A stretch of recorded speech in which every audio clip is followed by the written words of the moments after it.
Chapter 5. Sarah zipped the outer pocket of her pack shut and looked up at the sky. It was overcast, but with no rain, just that low, metallic pressure that made everything feel heavier than it was. Nadine's list was folded into her jacket pocket, block capitals ensuring no misreads, even though Phil knew what was needed. None of these things would be easy to obtain, but also they couldn't afford to come home without them. Lewis arrived at her side, swinging an old-fashioned police baton as if they were off on a school hike. "Brought extra bags," he said, "because we'll need to carry more back than we came with." "Good thinking," Sarah said, forcing her stomach to unclench. The urge to throw up still haunted her. She didn't like leaving home, leaving flannel. She'd hardly slept. Her dog had curled into her back all night, as if he sensed she was leaving him. When Sarah had got up, he'd followed her to the back door, tail low. "You stay here and be a good dog," she'd said, trying hard to keep her voice level and not anguished at all. She'd had to close the door in his face and ignore the sad little whimper that escaped him. At least, she was leaving him with her brother, who seemed very fond of him and had already protected him once with great risk to life and limb. Bruce emerged next, although he wasn't one of today's party. He handed Sarah a ration bar and nodded at Phil, who was adjusting the straps on a second pack. "You're sure this place is still standing?" Bruce asked him. Phil looked up. "It was, last I heard. No guarantees, but it's our best shot. You can't afford to get it wrong." "I know." Phil didn't rise to Bruce's tone. He just straightened and rolled his shoulders. Sarah checked her bag again. "We should go. Early's safer." Nadine appeared at the gate, arms folded tight across her chest. "Don't take stupid risks, and don't come back empty-handed." "We'll do our best," Sarah said. Her gaze lingered on John, who stood behind the others, flannel in his arms, watching them go. He was pale and hunched. "Watch yourselves," he said. "Seriously." They set off through the south gate and into the wild edge of suburbia. It took 20 minutes to clear the familiar paths, another 30 to get beyond the zone where they felt watched. Only then did anyone speak more than necessary. "So where exactly are we going?" Lewis asked. "There's a storage wing behind the old Medicogenics research site," Phil said. "It wasn't cleared during the big burnouts. It's too small for military interest, too isolated for scav groups. If it's still intact, there's a back entrance." "Booby-trapped?" "Maybe. I'll check it first." Sarah watched Phil walk. His limp had entirely gone, and he carried himself like a man who was used to marching for miles. So she was struck by how odd it seemed when he paused at a fork in the trail, staring at a fallen road sign. "You all right?" she asked. He blinked. "Yeah, thought it was further left. Must have misremembered." Sarah let it pass, but she didn't think the Phil of old would have misremembered. But then, none of them were the people they used to be. Stress did strange things to people, and Phil must have been under more than most. The countryside they walked through now looked, Sarah imagined, the way it would have looked before industrialization did it so much damage. She was saddened to think that the earth might be grateful to be left in peace now, but it was too late for many of the creatures that used to live here. So many species had been driven to extinction by the selfish ravages of humans during their so-called period of progress that there were no rustlings in the undergrowth, no birdsong, none of the signs that anything but humans lived on this planet now. She wondered if it was the same in every country. She knew it didn't used to be, but now they'd been cut off from the outside world. There was no way of telling. They avoided a roving band of scavengers easily enough. They walked quietly, whereas the scavs were high on something and could be heard coming from a long way away. By midday, they reached a rise where the ground sloped away into rubble and weeds. Half-buried concrete jutted like broken bone, too regular to be natural, too ruined to recognize. Spray-painted warnings flaked off warped panels, biohazard, airborne risk, cleared under order. The kind of signage people didn't question. Sarah's boot caught on a cracked yellow barrel, the radiation symbol barely visible beneath layers of grime. Nearby, a child's gas mask lay half-buried in the soil. Sarah stared at it for a moment, then looked away. "Convincing," she muttered. Phil nodded. That was the point. She glanced sideways at him. "Yours?" "Yes, ours. Took some creative thinking. Most don't get this far. I mean, who in their right mind would risk it?" They picked their way around a sunken patch of ground, skirting dangerous-looking pits and heaps of rubble tangled with brambles. Phil seemed fixated on a burnt-out delivery van, twisted and skeletal, its doors hanging off. Stepping over broken posts and thorny undergrowth, he moved behind the carcass of the van and cautiously approached the warped steel fire door that lay half-concealed by rampant vines. "This the way in?" Lewis asked. Phil nodded, and they slipped through the twisted doorframe, careful not to brush the broken edges. Inside, a dark corridor stretched ahead, the concrete underfoot crunched with gravel and shattered glass. Paint peeled from the walls where it wasn't covered in alien-looking lichen. After a few paces, a ceiling collapse blocked their path. Exposed rebar twisted through the wreckage. Part of the floor beyond had caved into a shaft of fractured shadow. "Lovely," Sarah muttered. "Looks like someone wanted it to seem worthless." Phil gave a non-committal grunt. "That was the idea. We made sure it looked stripped and too dangerous to bother with, so every scav team would think it'd already been looted or chemically fouled." He moved to the side, tracing the edge of the corridor where a service panel had once been mounted. "They made it look worse than it is. That's the point. This way." He pulled away some rubble and what looked like a warped ceiling tile to reveal a narrow panel flush with the wall. No handle, nothing to signify that it was a door. Sarah blinked. "You built this?" "Modified it," Phil said. After a bit of digging around with his fingers, he pushed a pressure point near the floor. A soft mechanical click sounded, and the panel swung inward. Inside was dim but navigable. Shelving units loomed in the murk. They moved through aisles, scanning labels. Much had degraded, but a few sealed crates remained.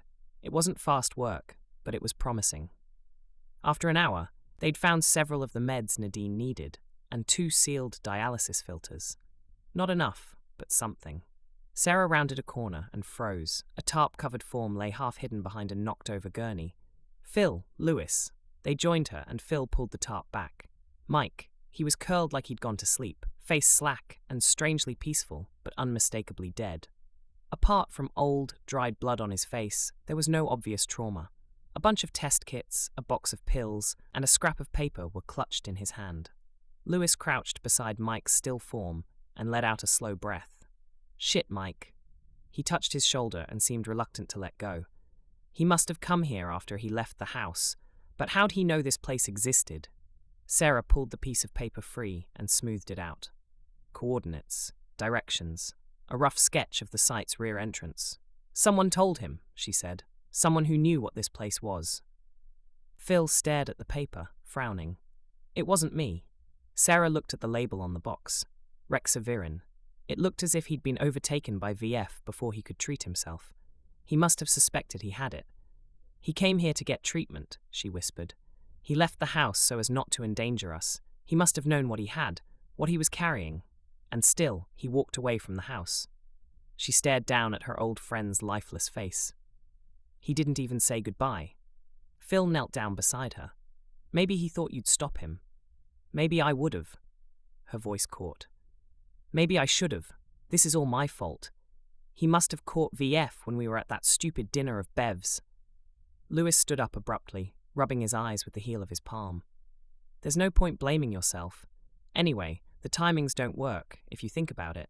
Mike was his own person. You think he didn't weigh the odds? He must have known what was coming." His voice cracked. He just wasn't in time. They stayed that way for a moment. No one moved. Then Sarah straightened. "We'll come back for him," she said. "We'll do it properly, but we get the supplies out first. Otherwise, this was all for nothing. Then we can take him home, bury him in the garden." Phil crouched down and touched Mike as if saying goodbye. "We'll get what we came for. We'll have to make a separate trip for the body." Sarah didn't move right away. She kept looking at the tarp. It wasn't just that Mike was dead. It was that someone had covered him, laid the tarp neatly, tucked it in at the corners like a shroud. That didn't happen by accident. "Did either of you?" she began.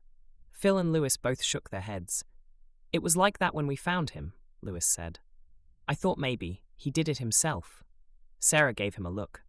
"You ever known anyone to tuck themselves in after they died?" Lewis winced. "No, but he might have pulled it over himself when he knew he was dying." I don't think it's very likely, which means someone else was here. I don't like it either, Phil said. Whoever did this, they either couldn't face looking at him, guilt, maybe, or they cared enough to give him a shroud, which means they were either responsible for what happened to him, or they were fond of him. Sarah stood and scanned the rest of the space. Empty shelving, rust, dust, shadows. Nothing to suggest another person had been here recently. So, who the hell would that be? She said. You said no one else knew about this place. I said almost no one, Phil corrected. And none of them were exactly close to Mike. As I said, 2 of them are dead. One's missing, presumed dead. I'm what's left. Sarah frowned. What happened to the missing one? Went off grid during the early riots. Never showed up for debrief. That was a few years ago, Lewis said. So what? You think this ghost came back just to leave a tarp over a body? I don't know what to think, Phil said. Sarah turned it over again and again in her mind. Mike had isolated at the same time she did. Mike had been fine. So why did he leave the house? She looked down at the paper still in her hand. The sketch. The coordinates. Did you draw this? She asked Phil. He glanced at it. No, it's not mine.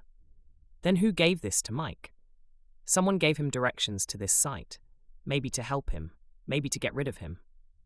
Okay, Lewis said. So someone gave him the map. That still doesn't answer why he left the house when he wasn't sick. Sarah shook her head. He must have suspected something. Maybe he thought he was incubating. Maybe he thought the tests weren't accurate. You will have had nothing but lateral flow kits at the time. They weren't reliable, Phil said. So he erred on the side of caution, Sarah said. Didn't want to risk us. Walked out with what he could carry. Came here to treat himself. Her voice dropped and died alone. But then someone covered him. No one had any answers. Phil said, we need to consider something else. The person with the tarp, maybe they're still around. We need to get going. He was right. Sarah gave Mike one last look. Her old friend. Her quiet ally. Someone who never made a fuss, never demanded the spotlight. You didn't deserve this, Mike, she said. We will find out who helped you, or who killed you. We will. Sarah stopped. She didn't trust her voice to say more without it breaking. For once, Lewis didn't try to lighten the mood on the way back. None of them had much to say. They'd seen a reminder of what this world did to people who tried to be thoughtful of others. Mike hadn't failed anyone. It seemed he'd run out of time to save himself.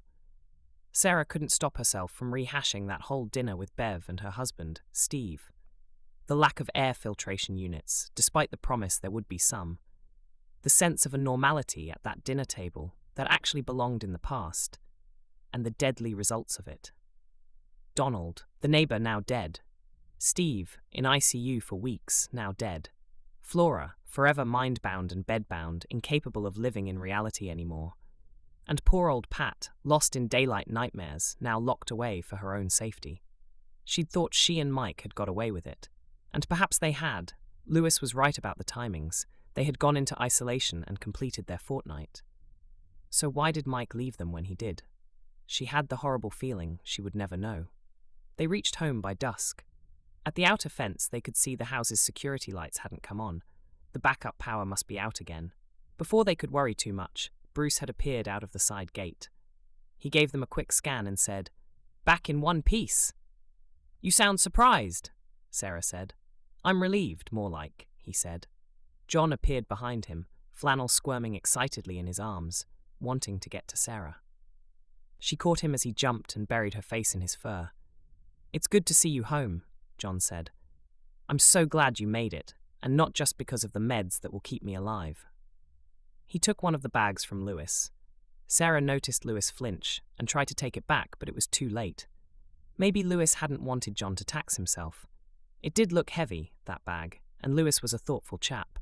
But maybe he wasn't being thoughtful. Maybe he didn't trust John. "What do you want to do with these?" her brother asked. Phil hesitated. "They need sorting. Cool storage for the injectables. Triage the rest with Nadine.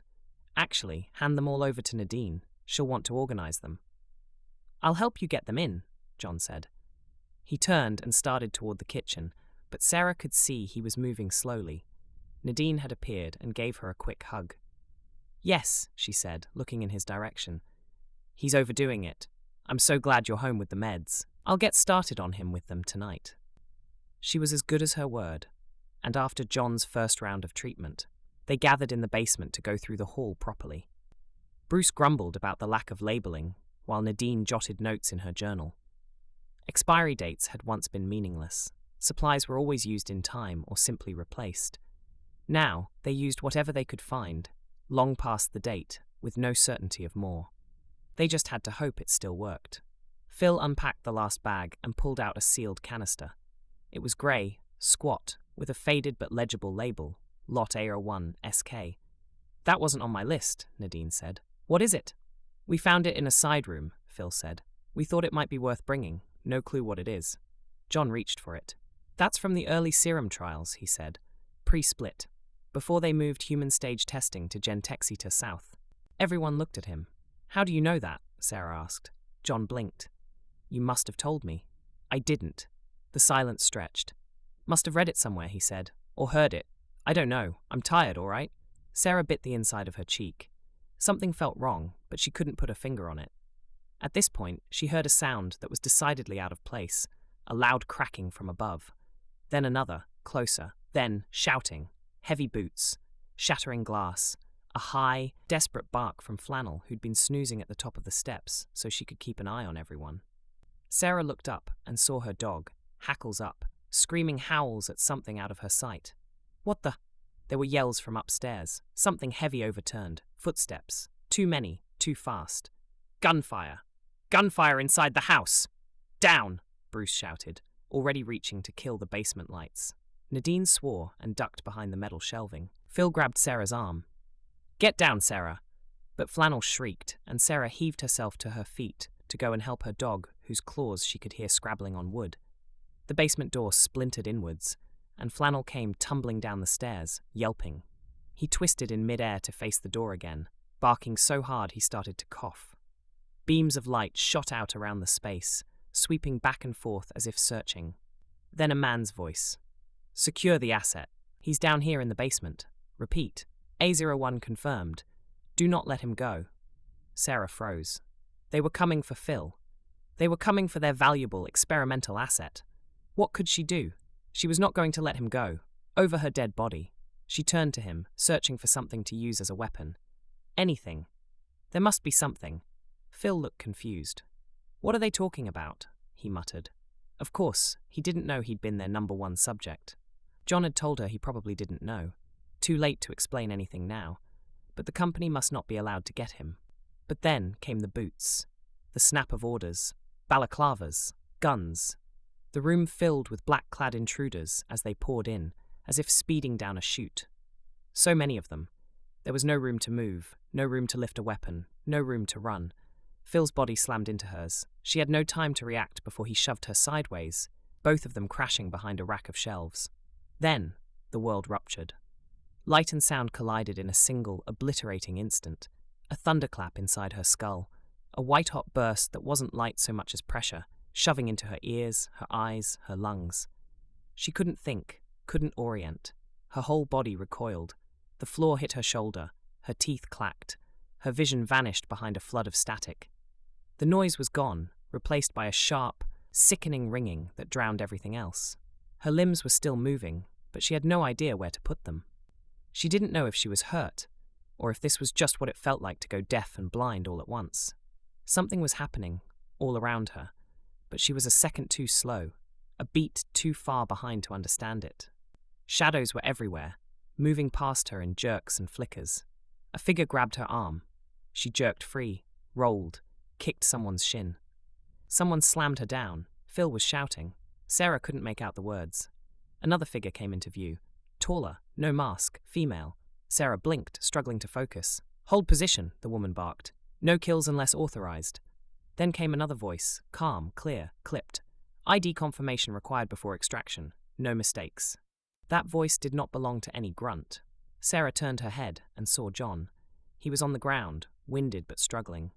A soldier had their boot pressed to his neck. His arms were pulled behind him and fastened with plastic restraints, and he was yanked to his feet. John spat blood, looked up, and then he saw Sarah. His expression changed. Panic twisted his face. No, leave her out of this. She's got nothing to do with it. Shut your mouth, said the soldier behind him. Sarah struggled upright. Her ears still rang, her throat burned. What's happening? She rasped. What are they here for? The blonde turned her head, glanced behind, and stepped aside as another figure approached. Calm, unhurried, hair cropped short, unmasked, weapon holstered. Not a memory, not a ghost, real. Sarah's breath caught in her throat. Her limbs suddenly weighed a ton. She tried to get to her feet, but her knees refused to cooperate. Marie, John's supposedly dead wife, scanned the room, her face cool, composed. Asset located, she said. That one. She pointed to John. And his donor. That one.